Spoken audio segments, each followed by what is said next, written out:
Hey everybody, it's your pal Trandell. Welcome back. It's been a hot minute. So, glad to be back. Glad to be making more content. As you can see, we are playing a new game today. We are playing Nightingale. Absolutely love this game. I've had a blast with it. And I think it's just an amazing game, and I've been wanting to get back into making some content. Last couple months have been a little bit rough, but was having a good day, and I felt the inspiration. Nightingale got the juices going, and here we are. So, for any of my long-term followers that have been around, thank you for hanging around. I appreciate it. I appreciate all of you. For any new folks showing up for the Nightingale content, welcome, welcome, welcome. My name's Trandell. I play games. So, I enjoy playing all types of games. Specifically, I do enjoy survival games a lot. A lot of my audience, a lot of the friends and family here, they joined while I was reviewing and making Once Human content, which is another fun game I am looking forward to. Um, the next closed beta is coming up in March, so that's awesome. But yeah, I love survival games. I have ever since Minecraft, and most of my favorite games of all time have all been survival games. Minecraft, Valheim, Don't Starve are some of my favorite games that I have been playing on and off over the years. And Nightingale is definitely looking like it's going to earn a spot there. So I've been wanting to make some content for it. So let's get into it. As a lot of my viewers know, my longtime viewers know, when I make content, I am really, really honest about it. I don't make content about games that I myself don't enjoy or don't think it's worth my own personal money to buy and review and play, and Nightingale is no different. I bought it with my own money. I've been, having a blast, but there's definitely some issues, and we're going to talk about that. And we're gonna start at the very beginning. And I don't like editing in any of my videos. I want you all to see the actual experience for what it is, like you were playing the game yourself. And that's why we're starting here at the load screen, because I want to go through all the pros and all the cons that I've seen so far and give you guys a 100% honest, transparent review of where things are at the moment. And you're going to notice why we're starting here. So here's my character. This is the starting screen. Let's go ahead and get in. And while we're waiting to actually load into the game, hopefully today is going to be a little bit better. We're going to start talking a little bit about the game. So for any of you that might not be 100% on page one with what Nightingale is, it is an open world survival game. Again, think Minecraft, think Valheim, games like that. It's absolutely awesome in a lot of aspects, but there's a lot of aspects where there definitely needs some work, to be done. Definitely needs some TLC, and it shows. The servers being one of them, and this is one of the main reasons why right now it's sitting at a mixed review on Steam. Now, me personally, I take Steam reviews with a very large grain of salt. Most of the time, it's trolly people doing trolly things. They get a game, and you can always tell because it's like, they have like 0.2 hours into the game, and they've left a horrible review on it. I usually try to give games at least a couple hours, before I do reviews and things like that. Nightingale, I've already dropped well over 35 hours into it. So I think at this point, I've put some miles on the game, and kind of like with my Once Human content, there will be another review, 50, 60 hours in. Once I've got even further in the game to kind of, flesh out and see how things have been progressing, and hopefully to talk about any updates and improvements that I've seen so far to the game. we're still loading. So this is one of the issues that has been, stuck in a lot of people's, throats since the game has been released. Is the server issues are pretty bad. It can take minutes at times for your realms to load, but when they do actually load, they look amazing. I love the realms in this game. I love how detailed and how vibrant they are. But the server issues are kind of bad right now. Even with my internet, I have super stable, super fast internet. My pings are usually in the single digits, if not the very low teens. And yeah, you get some rubber banding, you get some lag, and it's not pleasant at times. But when it works, it looks breathtaking. And as you can see, this is my home realm. And it's gorgeous. I love it. It's just the server issues are kind of bad. So now that we've got the server issues out of the way and we've gotten, and as you just saw my little companion there, that's another issue that a lot of people have been having. Your companions that you can recruit. Let's get this out of the way right now, because this is definitely one of the issues I personally have with the game. The companion system in the game is kind of broken. They are borderline worthless. They teleport all the place. You'll be running around and your companion will just disappear and then teleport right in front of you. It's just bad. They're kind of worthless. Outside of hold on a second. Let me fix this real fast. The shovel bug, which that's just a visual bug. Stuff like that doesn't really bother me. The companions, though, here's a perfect example. Again, I like showing my viewers an actual experience. Let's get this axe. So, one of the things that oh my god, there she is. Okay. So, one of the things that the companions are supposed to be good for is helping you, farming materials and things like that, right? So, let's give our companion here an axe. And let's go farm some materials. Now, it's janky, man. I can't tell you how it is. Oh, there. Okay, there. Oh my god, she's just teleporting all over the place. It's just I have my different key binding set up. I mean, sometimes, look what, she's hitting multiple different trees and stuff. And oh my god. Oh, invulnerable tree. That's something else that you'll find too, that sometimes just assets will be invulnerable. That tree stump right there for some reason is invulnerable. This one actually does seem to be working. And we'll talk about the tree chopping too, a little bit.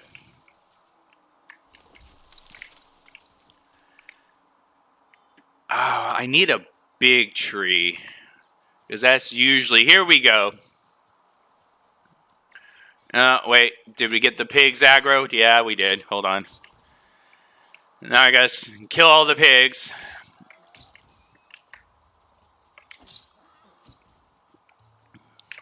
Might as well not waste that. Actually, Ola seems to actually be working so far today. She's not glitching out. Oh, wait, no. There she goes. She stopped. Never mind. I was getting ready to say she's actually doing, gathering things, but no, she's kind of tripping out.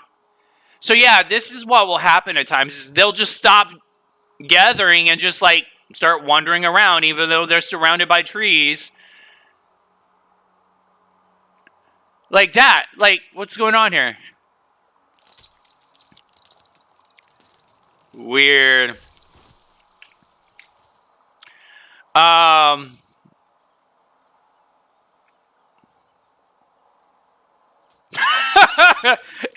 because so like the other thing I wanted. Okay, let's see. So like the other thing, some of the resource gathering specifically with trees is really really wonky at times. Other people have mentioned it, and I definitely agree. Um, it can be a little bit weird. That one actually seemed to work. I've noticed with bigger trees though, sometimes they'll just fall through the map, and you won't even get resources. Hopefully, that's something that they've fixed.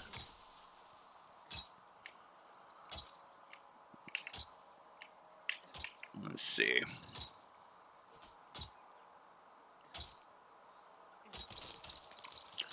You gotta be kind of... Oh, God! There we go. Huh. Interesting. Maybe they did fix that. I'm okay with that. Because that was, for a long time, I was avoiding trees like these because, they, like I said, they would just fall through the map. But so far, they actually seem to be working. Okay.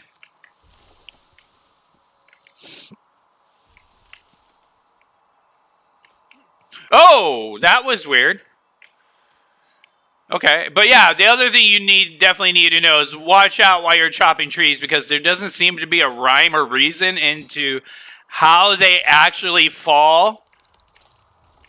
Oh, God. And they can kill you, especially the big ones. But yeah, so far they're seeming, okay. Come on, guys, let's get this over with. Okay.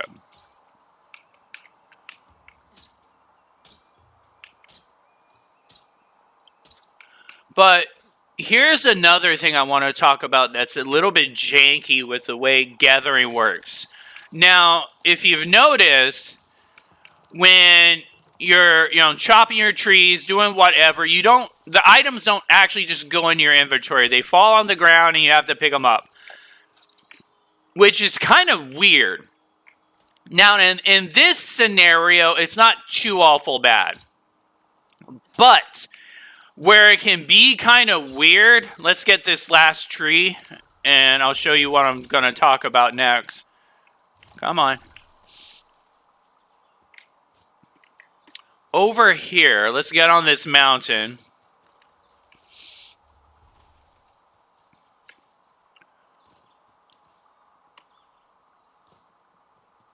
Let's see if I can find a good spot.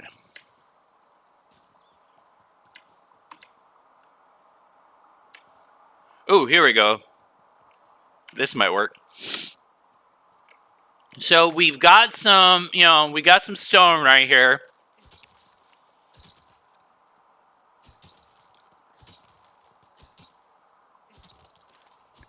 And there we go. This is where it can get kind of annoying. Thankfully, those didn't fall too far down.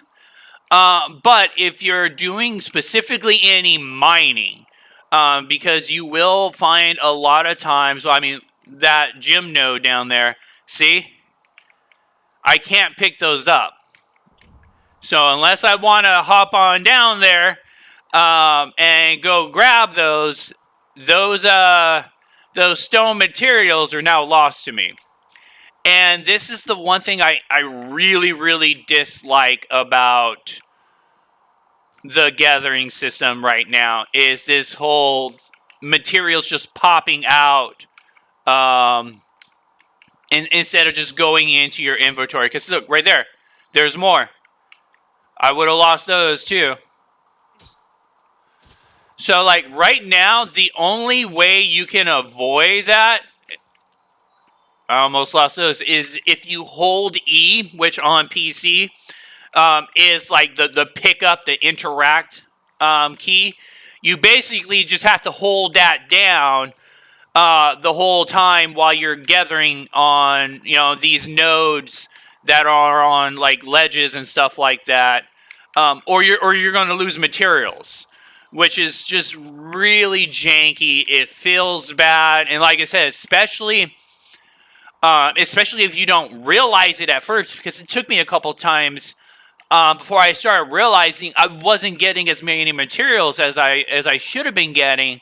And that's when I started paying attention, and that's when I noticed it was like exactly in this type of scenario where I looked down and, at the base of the mountain or cliff or wherever I was at the time, there's a shit ton of materials just sitting down there at the, in this like ravine or whatever, that I have now lost because I wasn't noticing that they were just going down the cliff.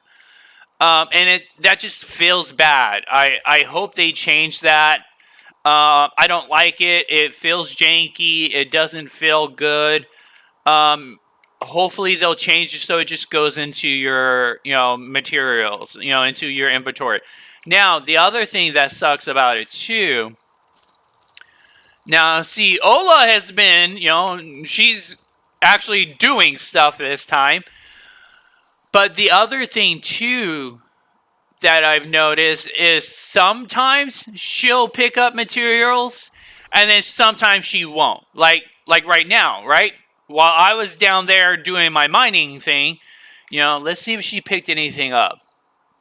Okay, so it does look like she picked something up. Not a whole lot, but she picked something up. And that's the other thing. Sometimes they'll pick up materials, sometimes they won't. It's really, really weird how their AI works. What are you? That is weird. There's just a random coffin. I mean, good news is they are really amazing pack mules. That's one of the few things that they're really good at. Coffin.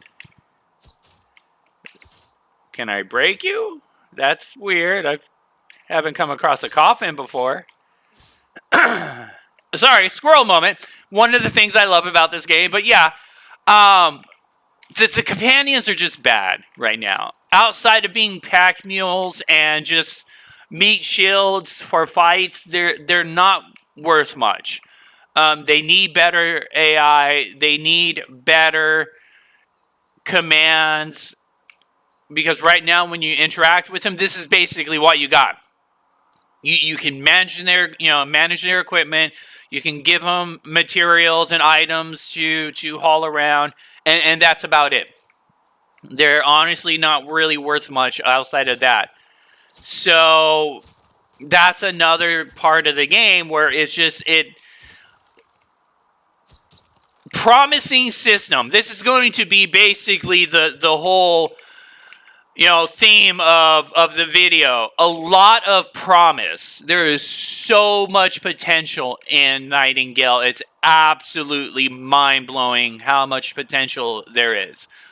But a lot of it is very poorly done, very poorly executed, and definitely needs to be worked on some more. The server issues are and that's the other thing I want to say about the game. None of these issues so far that I've encountered and that what we're going to talk about are game breaking, right? There's absolutely nothing that I have seen so far that would make me say avoid the game at all costs. It's a total, dumpster fire that's never going to be put out. There's nothing that I've seen or encountered yet that would make me say that. A lot of these issues are 100% fixable. A lot of these issues are things that, with just a little bit more elbow grease and a little bit more TLC, I am 100% confident that the devs can fix these issues. It's just they're prevalent and they're not great to encounter. The server issues can be fixed, but it doesn't feel good right now. The companions, I think they can totally be fixed. Like I said, I play survival games. I love survival games. During Steam's little indie festival that they had going on, a week or so ago, one of the games I played was a survival game called Soulmask. Not my cup of tea. It felt a little empty at times, but the companion system was definitely very well fleshed out. And those companions, man, they did everything. You told them you can give them all kinds of commands, like, hey, go get some wood. They run around your base just getting wood and all kinds of stuff. And not only that, but you can give them even micro commands like, hey, get some wood, and then put the wood in these chests and all kinds of stuff. That companion system was great. It was still a little bit janky, but I'll give Soulmask credit where credit was due. Their companions were very, very customizable. You can tell them to do all kinds of stuff, and then they just did it, which was awesome. Hopefully, Nightingale can get something like that. I don't need to be able to give my companions a couple dozen different micro tasks. Just, a couple, like, hey, go chop some wood. Go chop some wood for me. And kind of like in Soulmask, maybe, within so many meters of your base, go chop some wood. Or while I'm chopping wood, I would rather have the ability to either turn something off, because maybe I don't want them chopping wood with me. Maybe, give us players some toggles. Hey, chop wood with me. Or, hey, just, guard me or something like that from any rabid pigs or something. Just something, right? Because right now, like, Ola's like, should I chop down this tree? I don't know if I should chop down this tree. Let me think about it. It's kind of weird. But, again, it has potential. The gathering is really weird. Like I said, I don't like the having to pick up all my items. Just giving my items. I mean, and it like you do with some of these other items, like sticks and grass, right? It just gives you the item. Just do that. Let me hit some trees. Let me hit some rocks, and just give me the items. Don't let me go through another. Oh, there's the rubber banding. Don't make your players have to spam an interact item to pick them up, and especially, possibly lose them if they're not, because they're just going to fall down cliffs and stuff like that. But again, is it annoying? Yes. Does it feel bad? Does it feel janky? Yes. Is it game breaking? No. It's something that can easily be fixed. And that's pretty much how most of the game goes. Now let's talk about some of the other aspects of the game. And one of the things that I love most about it, and one of its selling points, is the realm system. So, Nightingale has its own totally different, unique take on the survival, genre that I've never really encountered anywhere else before. And like I said, I love survival games. It's got this medieval gas lamp fantasy kind of vibe to it. You've got Fae creatures, mixing around with Victorian area humans. You got science mixing around with magic, and it's a really cool system. And one of the strong points of that system, whereas in other survival games where you have one world, that's it, you load into your world, and that's the world you have, Nightingale instead breaks that down into realms, right? So this is the realm I'm in right now. This is my home realm. It's not huge, but it's good size. It's a good size place. But what makes it so interesting and gives Nightingale so much future potential for replayability and things like that is the fact that your realms are customizable, right? In pretty much every other survival game I've ever played. Yes, you can customize, your worlds, your biomes and stuff like that before you actually get into it. But once you're actually in the world, in the biome, that's it. You can't touch it. You can't mess with it. but in Nightingale you can. So first of all, using what the system portals, which is how Nightingale does the whole getting between realms kind of thing. Right off the bat, you can customize what type of world you want to go into. Now, as you see, I have a couple that are opened right now. Have I used this one yet? Yes, I have used this one. So right now, let's use this one because this is a perfect example of both good and bad that I want to talk about when it comes to the realm system. Okay. So basically, it's going to take a moment so we can talk about it a little bit more. So basically, when you want to go to a new biome, a new realm, you have two sections, right? You have the biome card and the major card. Biome card, pretty much self-explanatory, right? There are currently 3 different biomes you can choose from. There's a forest, a desert, and a swamp. And those will set the general setting. Hey, is it a forested area? Like my home realm is a forested area, right? So there's like trees and mountains and rolling hills all over the place. Whereas swamp would be mostly swampland, or like the desert biome, which we're going to right now, is all just dunes, right? Dunes and mountains and stuff like that. And depending on the biome, you're going to see different things. So yeah, it's open. Let's go ahead and get in there. So you have the biome card that, sets the general feel of the biome. And you got the major card. The major card sets, whether it's going to be a provisioner. Provisioner realms are places where you're going to find, different traders that you can buy things from. Pretty much all the realms I've experienced so far have traders. But the provisioner ones actually have some really good stuff. And here we are. We are in our desert realm. And as you can see, yeah, it's a desert realm. It's got sand, it's got dudes, and yeah, it's pretty straightforward. Now, we want to go over here because there's something really cool over here I want to show you all. And, it's a system that has tons of potential because they can totally just add in new, like, biome cards, right? Let's add in a snow biome, right? Where you'll see a bunch of mountainous regions with snow and stuff like that, and they can mix and match. Did I already do this one? Yes, I did. Okay.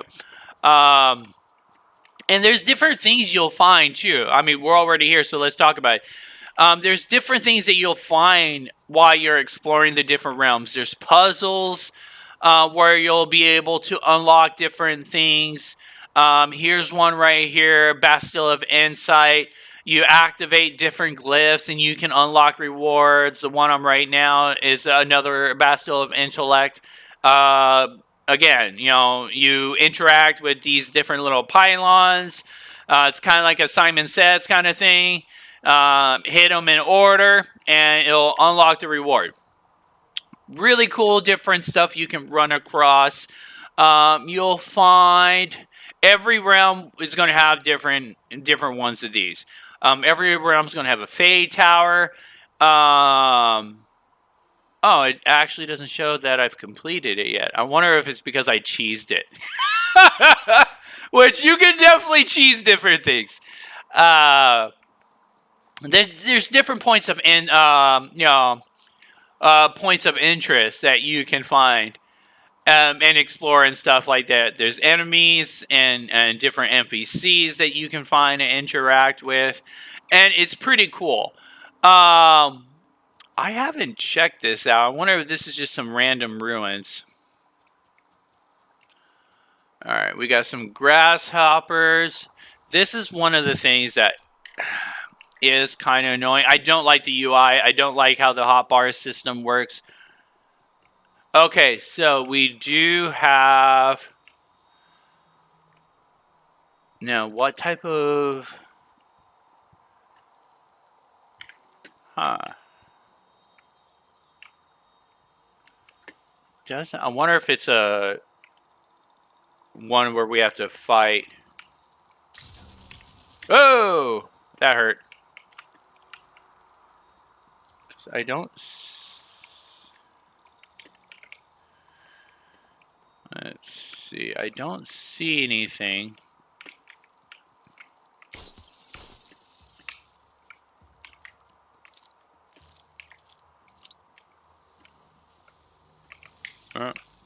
Let's not... Oh!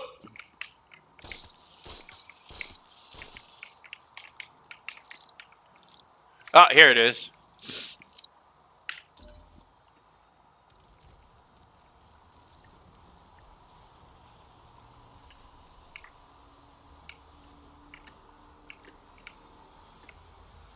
Oh, yeah. Yeah, it's a fighting one. So... This gives me the opportunity to talk about one of the other areas that are kind of just super janky, and that's combat. Combat is not the greatest. Let me do something else real fast. Mixer. Let's turn that down some. There we go. Now I can actually hear myself. Yeah, combat... Oh, God. I hate those stupid things. Combat is not... Why is it not letting me climb up that? That is... I hate it when it does that.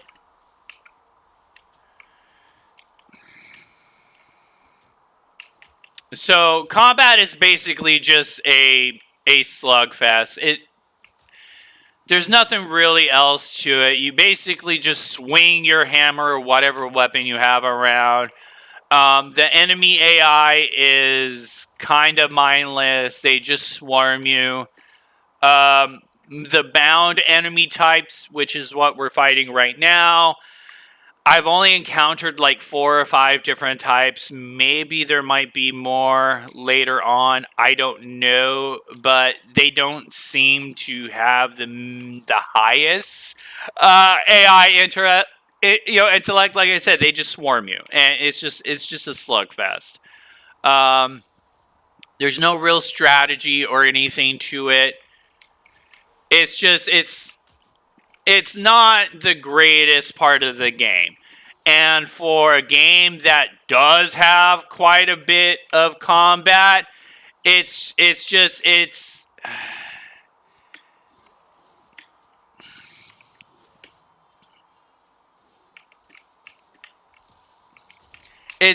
doesn't feel amazing.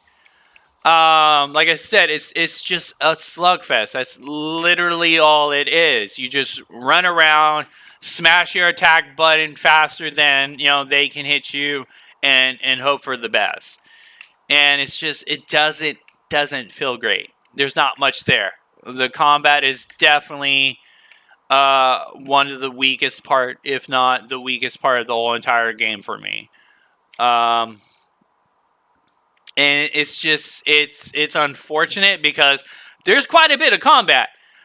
You will come across areas like this where if you want to complete the puzzle, you basically have to fight things, and it does not feel good. And again, it's kind of like everything else. Again, tons of potential, tons of promise, things that are easily fixable. It's just currently at the moment, they're not pleasant to run into. So hopefully they can get that fixed. Because right now it's not great. Let's explore these ruins real fast just to make sure there's nothing else hiding out. Because you will occasionally find chests and things like that. I don't see anything. Oh yeah, let's get our bug parts too. Let's talk about this real fast, right? The UI, because this is a perfect example of something else that's really super janky, all right? So you see We have a hotbar that you see in pretty much every survival game, but for some weird reason,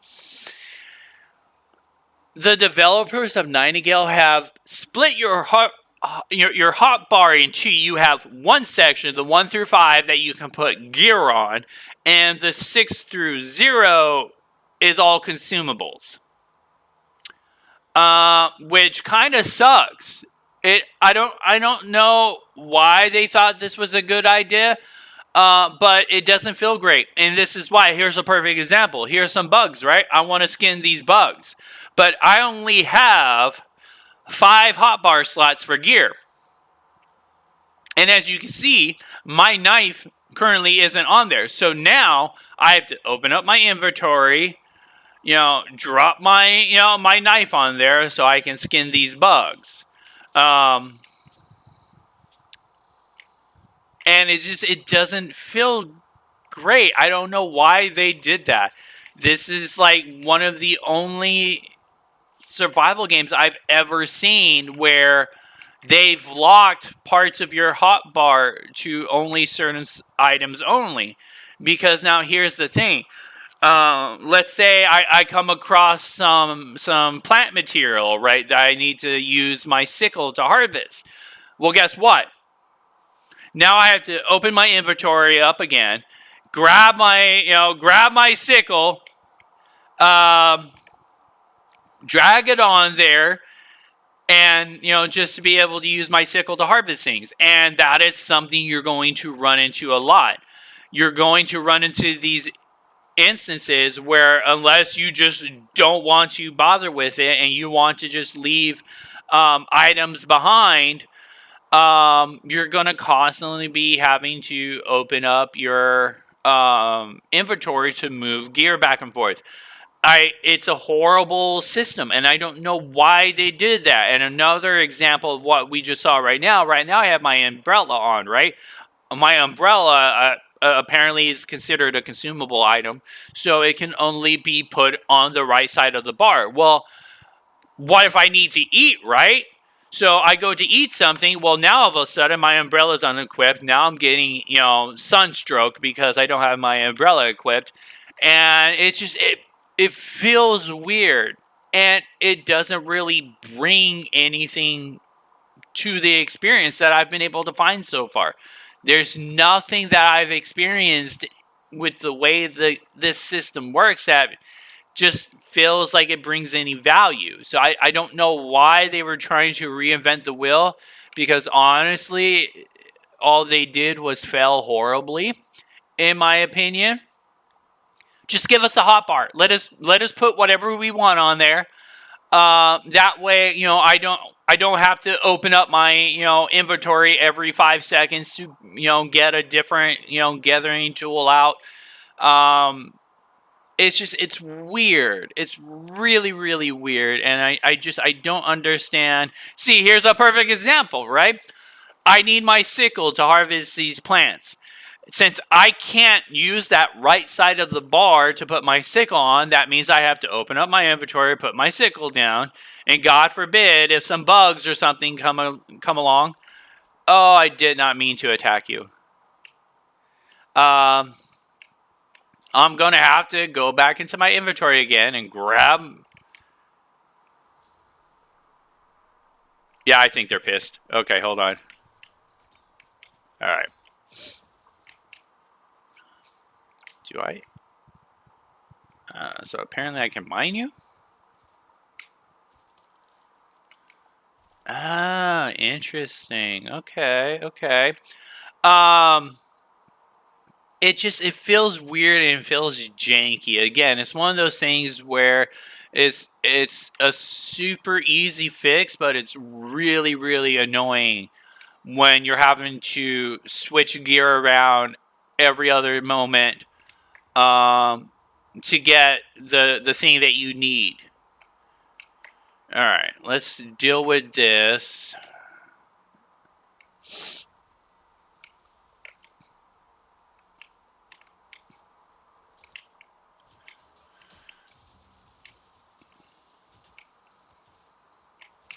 And again, this is one of those things where again, there's a lot of combat in this game, right? To clear these Fae Towers, you need to kill these bound guys. And you're going to want to do that. You're not going to want to skip that. Because the reason why these Fae Towers are so important is that when you clear a Fae Tower, one of these, it's a maze. These are not fun. When you clear a Fae Tower, it opens up the rest of the map. Basically showing you where the rest of the points of interest are.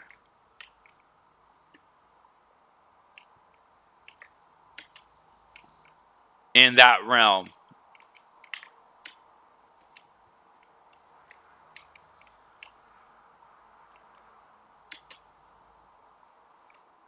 Okay, cool, I did it. So, combat is not something you can avoid. And like I said, right now, there's another puzzle? Are you joking me? Oh, God. Usually there's only one.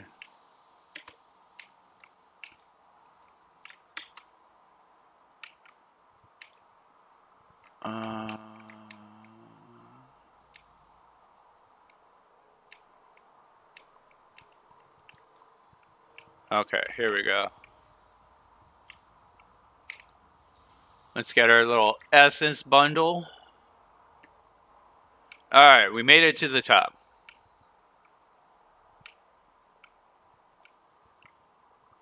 And like I said, this one I already cleared.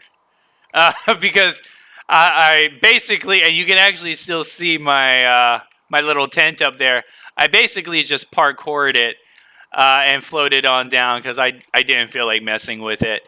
But yeah, just there's so much about this game I love and enjoy, and so much that just drives me batty at times. So here's another reason why you want to clear your Fae Towers, because at the top of every tower there's of course going to be a treasure box, but you can also play minor realm cards, and this is actually a perfect example to talk about again the realm system. So these will actually let you do all kinds of different things in your realms that you're visiting. These are basically like this is a perfect example. So when you play this one, I actually have this played on my home realm. What this does, it gives you a movement speed increase, more stamina. You can jump. You don't have to worry about fall damage because you float everywhere. This is absolutely amazing. Excuse me, I had to sneeze there for a moment. This is absolutely amazing for when you just want to get around, right? You just want to run around a realm, and this is super awesome, right?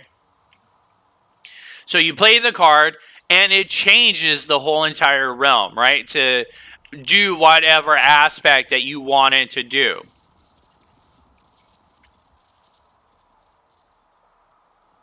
And see, now that you see down here, it's actually put the buffs, or sometimes debuffs. There are debuffs at times. See, like right now, it drains the durability of my gear and tools a little bit faster than normal. It's not a huge debuff, but it is a debuff.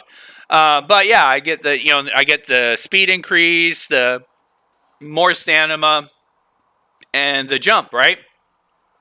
Super cool system. And again, the possibilities are absolutely mind-boggling when it comes to everything that the developers can do with this, right? Let's say you want to just hunt, right? And you want to get a bunch of meat, a bunch of bones. You'll get more stuff gathered from slaying creatures. You do more damage and stuff like that to weak points, but you'll do less damage to other points of the creature, right? there's just so much awesome stuff they can do. Like here's another one, right? This is all for mining stuff, right? So you'll get more increases from mining, all kinds of cool stuff.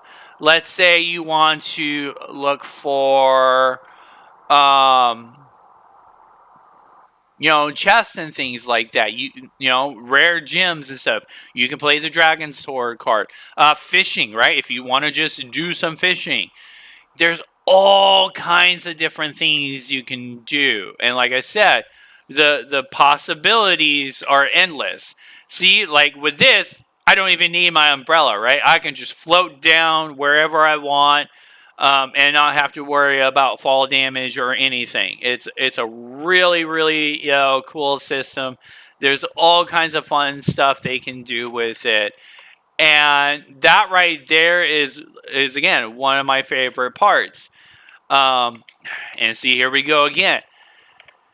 I need my axe for this, so now I have to drag my axe, put my axe back down here, just so I can get this.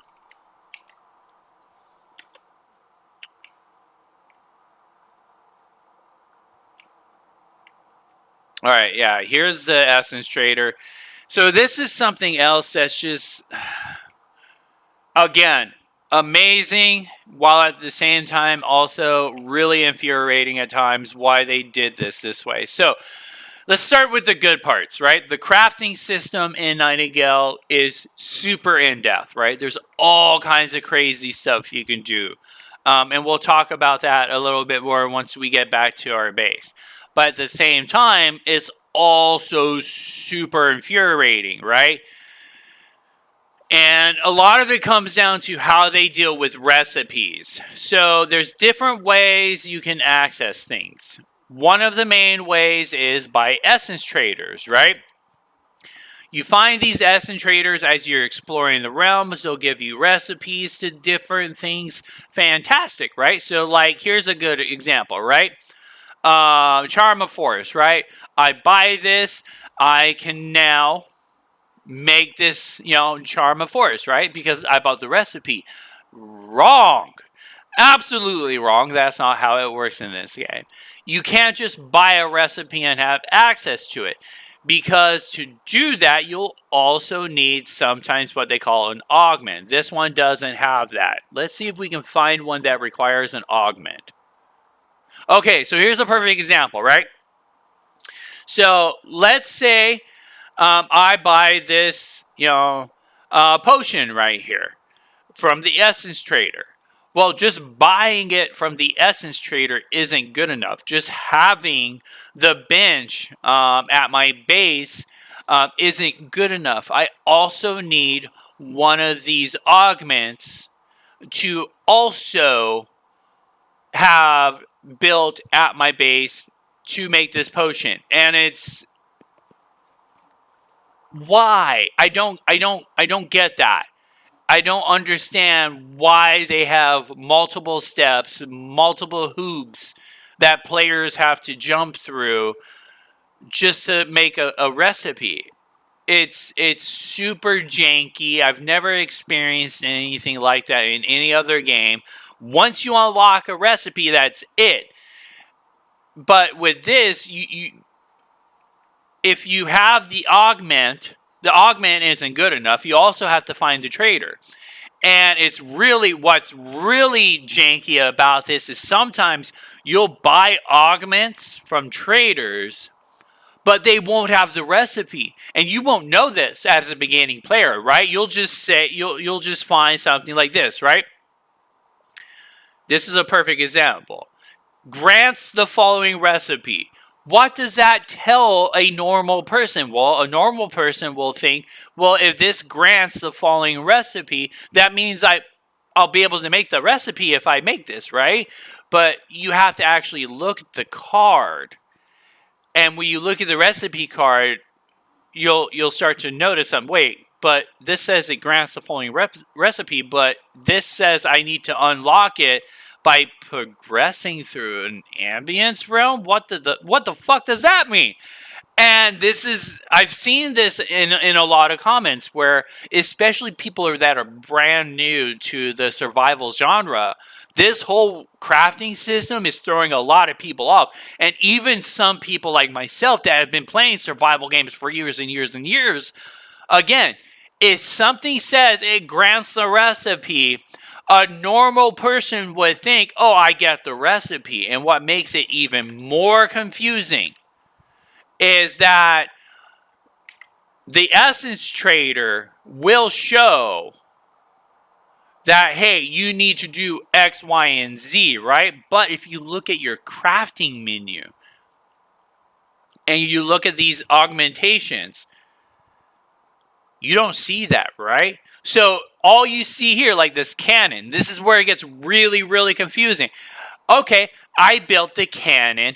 It will add new recipes, right? A normal person would see adds new recipes and be like, cool, now I can make this, this rifle. And when you look at it, it doesn't tell you that you need to unlock it from anywhere else. Right? It doesn't tell you that. The only time you see that unlock by going through X, Y, and Z is when you're at the trader. The trader is the only person that will tell you, hey, you need to unlock this now by going through X, Y, and Z. And it's super janky and it's super confusing. And I absolutely despise the crafting system the way it is right now.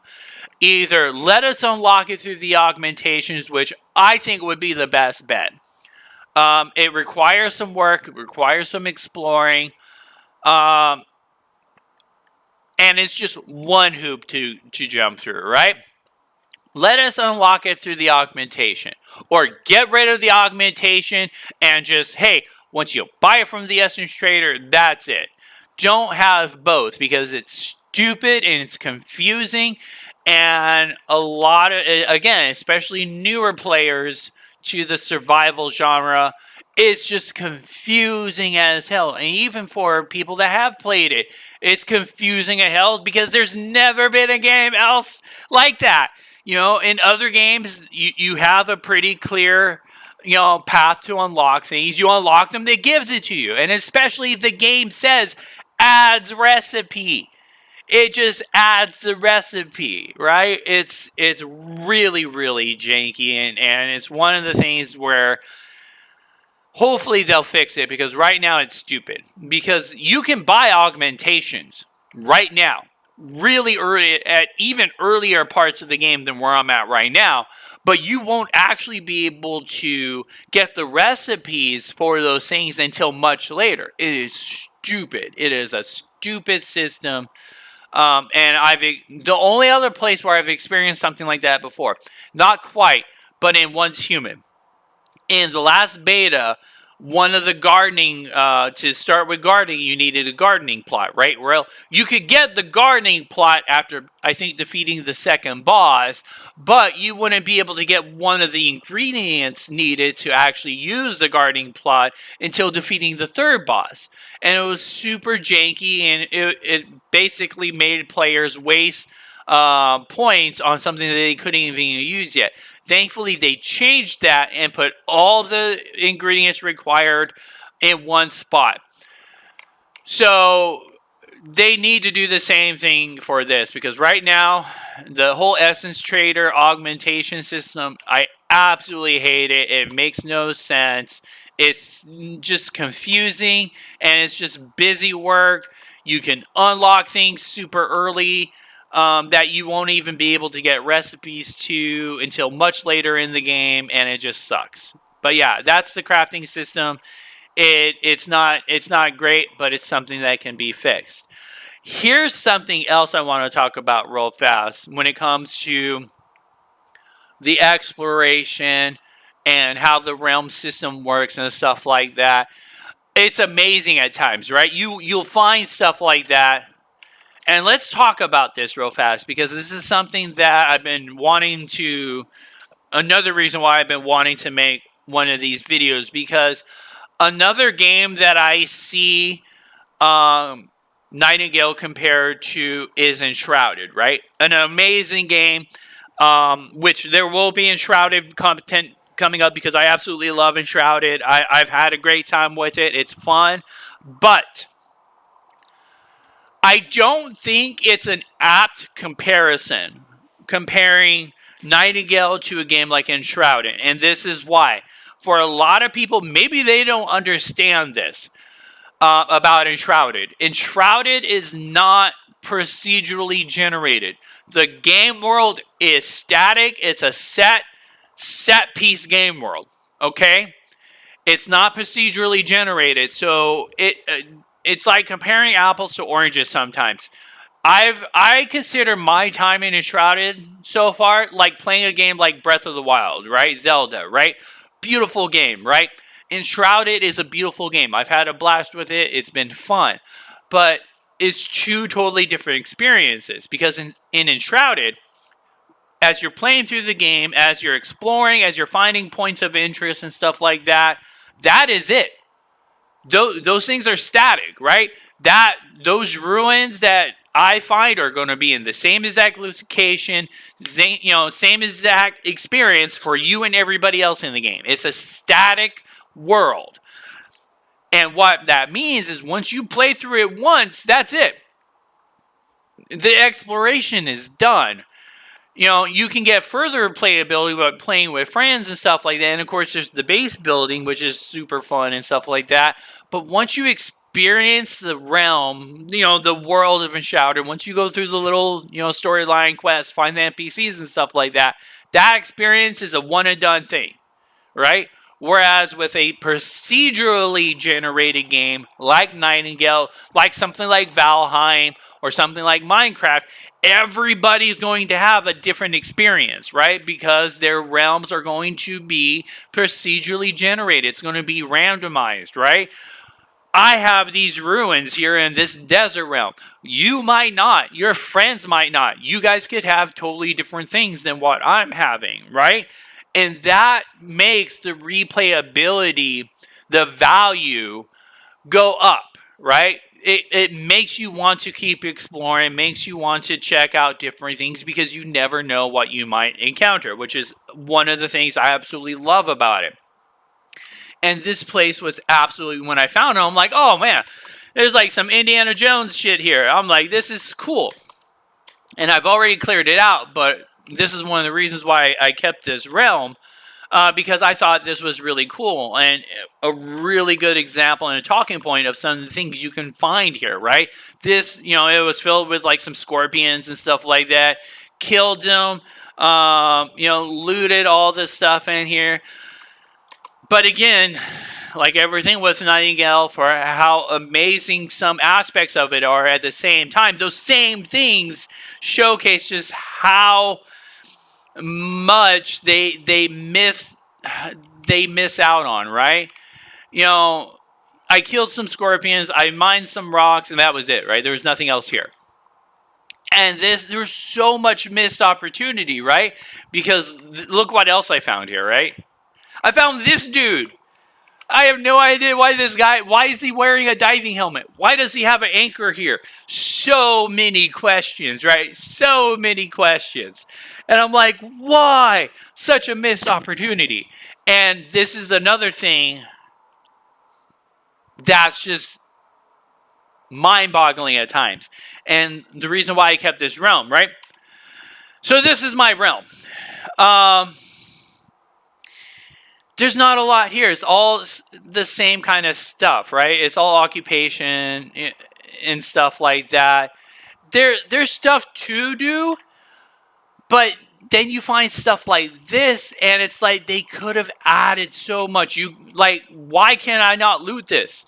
Give me the diving helmet. Give me the anchor as a special weapon. There's so much missed potential here. One of the other things that I don't really care about the crafting system right now, how it works and stuff like that, it's all stats, right? It's all numbers, right? It's like an Excel spreadsheet.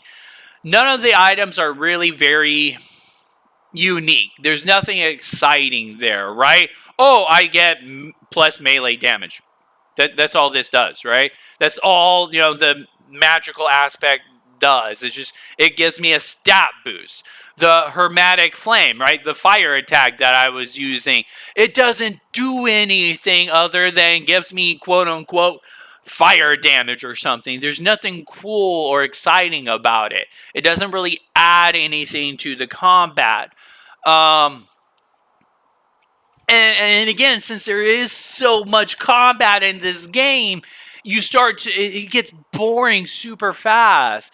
But, this right here is such a missed opportunity because they could have made this little anchor thing a lootable weapon and maybe gave it some really cool stuff. Maybe give it a special ability where I can hook people with it or use it to climb up, mountainsides or buildings or something. Same thing with the diving helmet, let me swim through water faster or give me a special ability with that. There's so much they could have done with this. Maybe unlock a quest, to find, let's call him George. This is George. He died while, going on an adventure, and now his wife and kids don't know what happened to him. Maybe give us a quest where you go find his wife and kids or something like that. So much they could have done with this. Same thing with this, with like all these like, petrified bones and stuff like that. There are bones that you use for crafting in this game. They could have let us mine these bones, right? And get like special set bonuses, from finding these petrified bones and mining them. But they didn't. And it's one of those things where it feels bad when you see stuff like this. Because one of the things that a lot of people have talked about is you doing the same puzzles over and over again gets kind of boring. Doing the same occupation, fighting the same enemies over and over again, especially since from what you've seen of the fights, it's a Zerg fest. That's all it is. You just get swarmed. And you just swing your hammer around hoping you'll kill them fast enough. And it doesn't feel great. The combat is definitely lackluster. It's not that fun and it's not that enjoyable. And since it is such a huge part of the game, it feels bad having to interact with it time and time again. But if we had better itemization, if we had more interesting gear, if I had a unique, orange anchor that I found by just exploring that gave me some cool abilities or something, that would make things like the combat more, more worthwhile, more exciting, those wow moments. That is what Nightingale is missing the most for me so far, is I have experienced very few wow moments where I want to tell my friends, I want to tell my buddies, I want to make content because, I was exploring this desert realm and I found these ruins and I killed these enemies and there was George, this guy wearing a diving helmet at the end of the tunnel, and he had a really cool orange unique weapon that gave me new abilities, and he gave me a quest to go find his wife and daughter and tell him what happened to poor George. All of that is just missed potential, and it could synergize so well with the game. Again, the exploration, you could find things like that, and finding cool weapons, finding cool items could make the combat feel more alive, feel more active. Give it some actual wow moments, flinging around your giant anchor and having special abilities with your giant anchor. That would make you want to do more exploration. That would make your friends want to explore the game more because they could find cool stuff too. That would make streaming and making content more enjoyable because my followers would be, oh, look at that cool weapon that Trandell found just by, exploring and stuff like that. So much missed potential because while the worlds are beautiful at times, while there is customization available, they are also kind of empty at times. And you can only do so many occupations before it just starts. It starts getting really boring because again, the enemies are always the same. The combat is unsatisfying, and it's just not great. It doesn't feel good. Same thing with the crafting. The crafting, while there is a lot of customization, it's it's all just stat numbers. It's all just Excel spreadsheet stat number increases. You can use different ingredients to, increase different things, but it doesn't give you anything interesting, right? Critical damage, durability, melee damage, fire resistance. This is Diablo 4 type of stuff, right? Instead of giving us cool things like in games like Path of Exile or Last Epoch, this is Diablo 4, more bigger number, more bigger better. Really simplified, boring kind of stuff. And it's just a missed opportunity. I wish they would have put more thought, especially with how much combat is in the game. I wish they would have put more thought into making it more visceral, making it more exciting, giving us some build options to play around us with. Um, that's one of the things I did enjoy about my time and Once Human was with like the unique items and the set pieces that actually changed the flow and style of combat compare depending on your build and stuff like that. That was one of the things I really enjoyed about Once Human. That's totally missing here. Combat is boring. I don't like combat. um I can't avoid it though because doing the occupations is how you find recipe. Is how you get essence, which you need to buy things, and it sucks. The combat sucks in this game. But it's something that they can hopefully. It's fixable. Just give us some more stuff to play with. Give us some cool things to interact with. Why is so far the only actual weapon that's in the game is just a hammer, a two-handed hammer? That's it. This is like literally the only recipe in the game right now that's an actual weapon. And like I've tried checking some of the higher level ones. It's this and guns. That's it. Why aren't there swords? Why is there not shields or something? Give us something to play around with. Why is it just hammers? And then like your pickaxes and stuff like that. I've not been able to find any other type of weapon types. Give us a mace. Um, Give us some morning stars or something. Even see down here, these are like the high end traders, right? And even down here, it's all rifle, shotguns, and pistols. Just different versions of the same type thing. And again, I haven't been able to find any other melee weapons. This is for repairing, and you can use your tools as weapons too. But I haven't been able to find any other weapons other than other than the two-handed hammer. That's it. And it's very frustrating. And again, it's the theme. So much potential, but so many missed opportunities. And that's pretty much the whole time I've had in Nightingale. I can see the potential. The realms are beautiful. I love the customization, but they are also empty at times. It's the same puzzles, the same points of interest over and over and over again. And while sometimes I will find really cool caves and ruins, there's nothing there.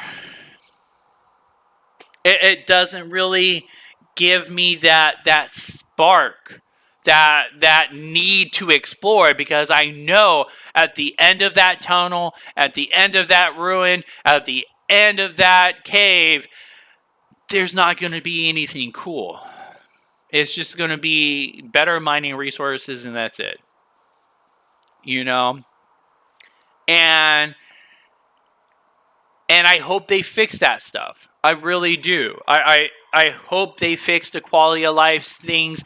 I hope they fix it so that we can use all of our toolbar for our gear and our tools, and we're not constantly having to open up menus to drag and drop tools down that we need. I hope they fix the combat and stuff like that. And if they can do those things, I think the game would be absolutely amazing. But right now, it is kind of a slog at times playing through it. Because there's just so many little issues, and those little issues, and sometimes the bigger issues, like I said, the combat is just uninspired and boring. Plain and simple, the combat sucks. The crafting, while very detailed and in-depth in some aspects, is also maddening by the fact that I had to jump around through multiple hoops just to unlock recipes for no reason other than, than busy work.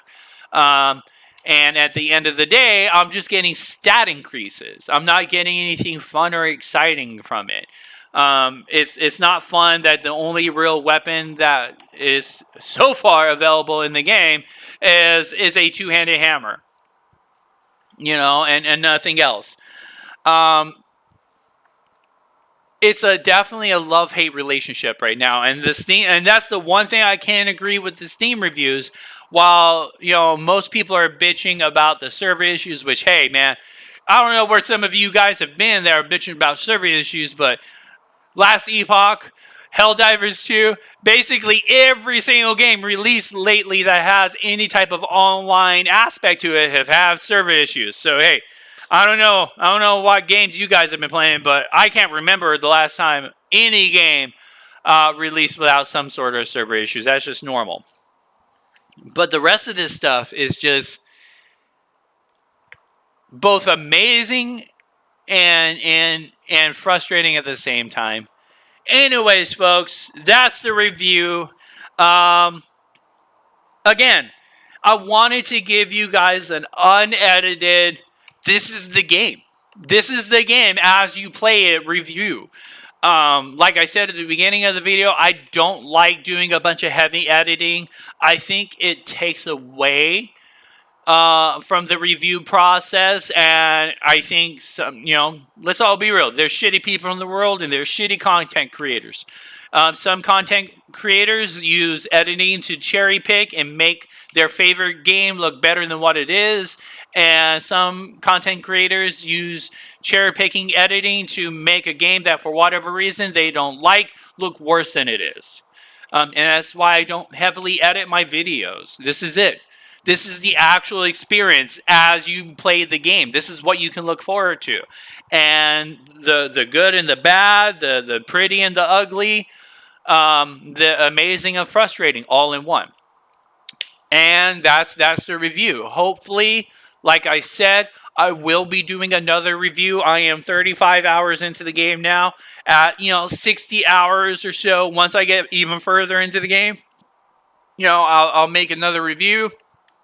Hopefully at that time, some improvements will have been made. And we'll be able to talk about all the cool things that they're starting to fix or the cool plans that they have. And hopefully the second review will definitely be more good than bad instead of kind of split down the middle right now where it is. And that's pretty much it. It's 50-50. Both good and bad when it comes to Nightingale. As always, thank you all for joining me. I appreciate you all. Hopefully there will be more content coming out at a regular basis like it was before. Like I said, the past couple of months have just been kind of rough. I've been having some medical issues. But today was a good day, and I got the inspiration. I wanted to make a video. Please, take care of yourselves. Take care of each other. And until next time, this is your pal Trandell signing out.